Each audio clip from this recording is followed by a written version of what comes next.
Anda kembali di Sindo Today, pemirsa. Presiden Prabowo Subianto menghadiri jamuan makan malam penuh kehangatan di Istana Kepresidenan Prancis. Presiden Prancis Emmanuel Macron menyebut pertemuan ini memperkuat kemitraan strategis antara Indonesia-Prancis.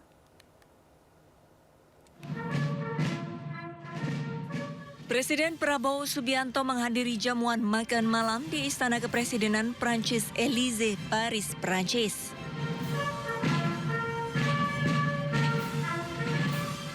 Presiden Prabowo disambut oleh pasukan jajar kehormatan, kemudian disambut hangat oleh Presiden Prancis Emmanuel Macron. Kemudian keduanya menuju Le Salon des Portraits untuk menikmati makan malam bersama usai menghadiri World Economic Forum di Davos, Swiss. Dalam kesempatan ini, keduanya juga membahas isu-isu global.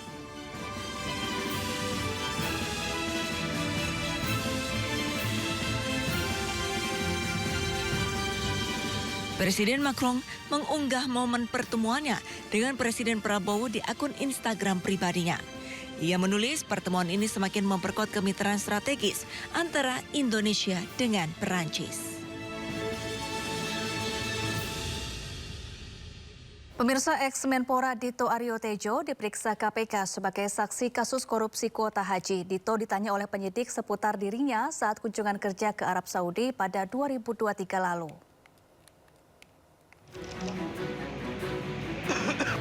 Mantan Menpora Dito Aryo Tejo Jumat siang datangi KPK untuk diperiksa sebagai saksi terkait kasus korupsi kuota haji yang menetapkan ex-Menteri Agama Yakut Khalil Qomas sebagai tersangka.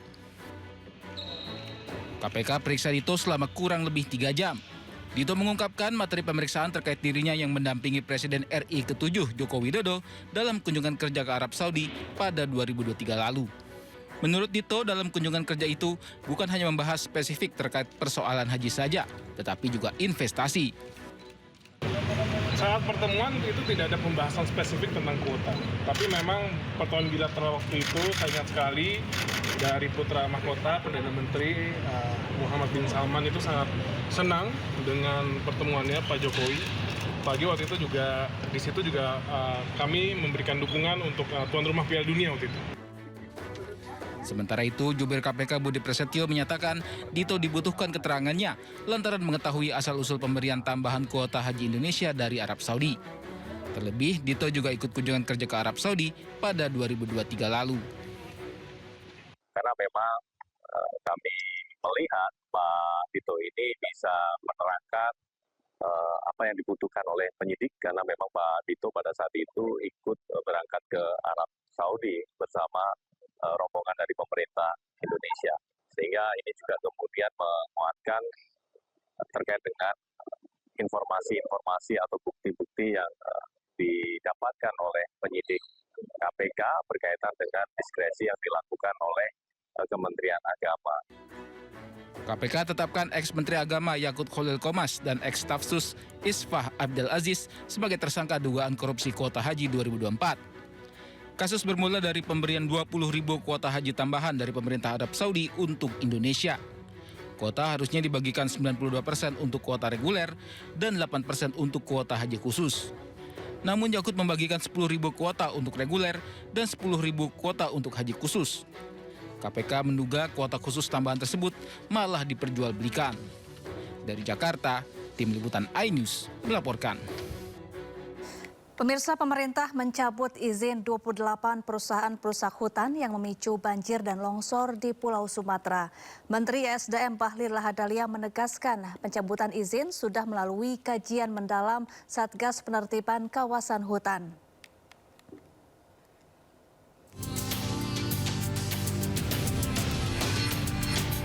Pemerintah terus menindaklanjuti pencabutan izin 28 perusahaan yang dinilai terbukti melanggar hukum karena merusak hutan dan memicu bencana banjir di Pulau Sumatera.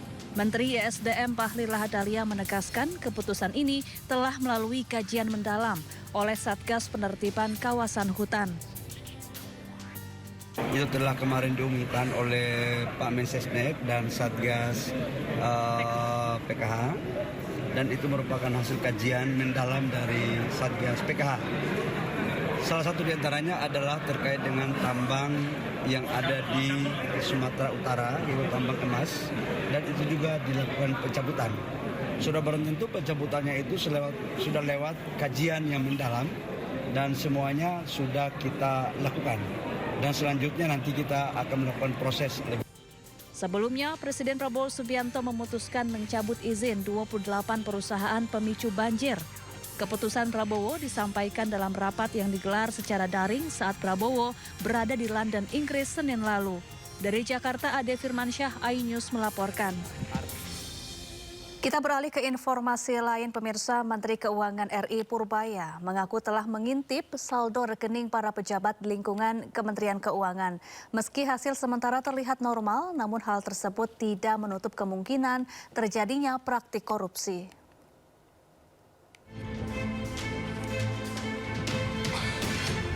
Menteri Keuangan RI Purbaya Yudisadewa ungkap bisa mengakses informasi rekening para pejabat eselon 1 hingga 3 di Kementerian Keuangan. Hal itu disampaikan Purbaya usai melantik sejumlah pejabat di lingkungan kantor wilayah DJP Jakarta Utara pada Kamis lalu. Diketahui pemeriksaan rekening dilakukan sebagai upaya pengawasan serta patokan untuk menentukan rotasi jabatan. Selain itu, pengecekan rekening tabungan ini dilakukan di luar laporan harta kekayaan penyelenggara negara yang telah dilaporkan sendiri oleh para pejabat Kementerian Keuangan ke Komisi Pemberantasan Korupsi. Saya punya akses untuk pejabat saya, semuanya. Tapi yang saya periksa sampai eselon 3, karena yang mau naikkan yang itu nanti kalau yang di bawah menaik, kita lihat lagi. Tapi sebagian besar eselon 1 juga saya lihat, jago-jago mereka, flat aja uangnya. Di luar LHKPN juga kita lihat masuk akal apa enggak, terus bandingkan dengan uangnya yang di bank dari tahun ke tahun kayak gimana. Jadi nggak bisa sembunyi lagi pejabat-pejabat kami dari skrutinnya Pak? Pengawasan kita ya. Menurut hasil pengamatan Purbaya, sejauh ini ia tidak melihat adanya peningkatan drastis saldo rekening para pejabat Kementerian Keuangan khususnya dari pajak. Meski demikian, Purbaya pastikan akan lakukan pengawasan ketat hingga celah-celah yang dimanfaatkan oknum dapat terdeteksi. Dari Jakarta, Tim Liputan iNews melaporkan. Kita beralih ke informasi lain, pemirsa. Siswa SMA di Lebak, Banten senang dan tertawa terbahak-bahak saat Spider-Man dan Power Rangers datang ke sekolah mereka.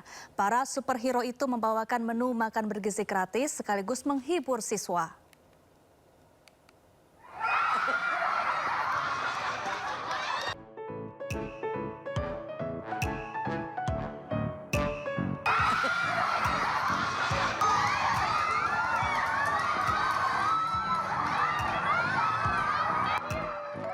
Siswa SMA Negeri 1 Malingping Lebak, Banten ini tertawa terbahak-bahak saat sejumlah petugas pengantar makan bergizi gratis datang ke sekolah mereka.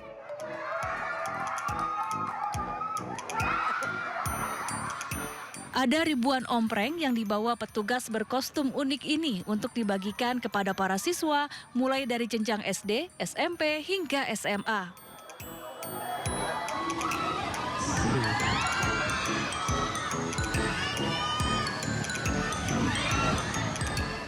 Siswa pun mengaku lebih semangat dan terhibur dengan kedatangan karakter superhero favorit mereka.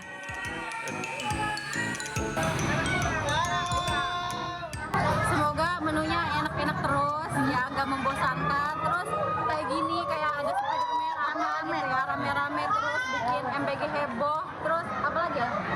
Seru deh pokoknya, bikin lebih seru lagi.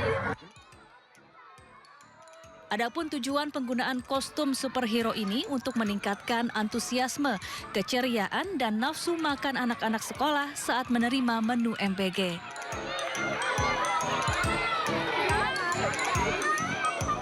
Dari Lebak, Banten, Iskandar Nasution, iNews melaporkan.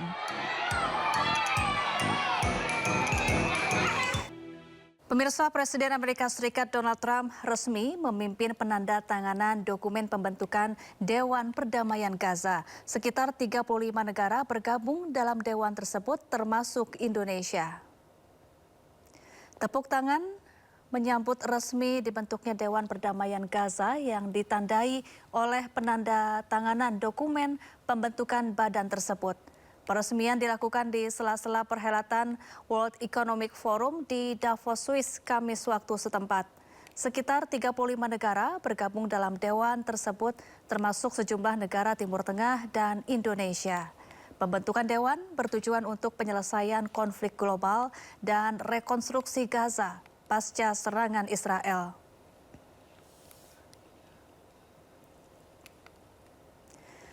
Turut menandatangani dokumen pembentukan Dewan Perdamaian Gaza, yakni Presiden Prabowo Subianto, Trump yang duduk di apit Perdana Menteri Hungaria Viktor Orban, dan Presiden Prabowo tampak mengelus punggung Presiden.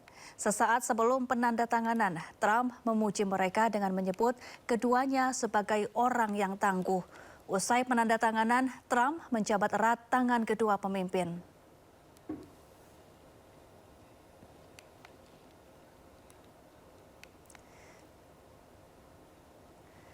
Sementara itu, menantu sekaligus penasihat khusus Trump, Jared Kushner, memamerkan blueprint rekonstruksi Gaza. Dalam presentasi tersebut terlihat deretan bangunan apartemen di tepi laut yang digadang-gadang menjadi wajah baru Gaza. Dalam blueprint tersebut, Dewan menargetkan akan menciptakan 500.000 lebih lapangan pekerjaan yang bisa menghasilkan 10 miliar dolar pendapatan dalam 10 tahun ke depan hingga 2035. Namun semua itu butuh investasi yang tidak sedikit, yakni mencapai 25 miliar dolar lebih. Trump menyebut lokasi di tepi laut tersebut sangat baik untuk bisnis real estate. You know, this is a great location. It all begins, see, I'm a real estate person at heart, and it's all about location. And I said, look at this location on the sea. Look at this beautiful piece of property, what it could be for so many people. It'll be so great. People that are living so poorly are going to be living so well. But it all began with a location. That's the vision. They look out on the waters, and very few places are like it. So we put together a team that's outstanding, a team that's done it before, a team that I think has done tougher jobs. If you want to know the truth, we've done some tough jobs. Pemirsa, Presiden Republik Indonesia Prabowo Subianto menyampaikan optimisme kuat terhadap tercapainya perdamaian di Gaza usai menandatangani Dewan Perdamaian atau Board of Peace Charter yang diinisiasi oleh Presiden Amerika Serikat Donald Trump. Prabowo menyebut bergabungnya Indonesia dalam Dewan Perdamaian ini merupakan momentum bersejarah dan peluang nyata untuk mendorong perdamaian bagi rakyat Palestina. Kepala negara juga menyampaikan perkembangan positif di wilayah konflik Gaza. Presiden Prabowo pun menegaskan kesiapan Indonesia untuk berperan aktif dalam forum tersebut sebagai bagian dari komitmen kemanusiaan dan perdamaian dunia. Prabowo menambahkan organisasi ini terbuka bagi negara-negara yang memiliki tujuan untuk perdamaian dan kemanusiaan. Ini kesempatan bersejarah. Ini kesempatan bersejarah. Ini benar-benar peluang untuk mencapai perdamaian di Gaza. Yang jelas penderitaan rakyat Gaza sudah berkurang, sangat berkurang.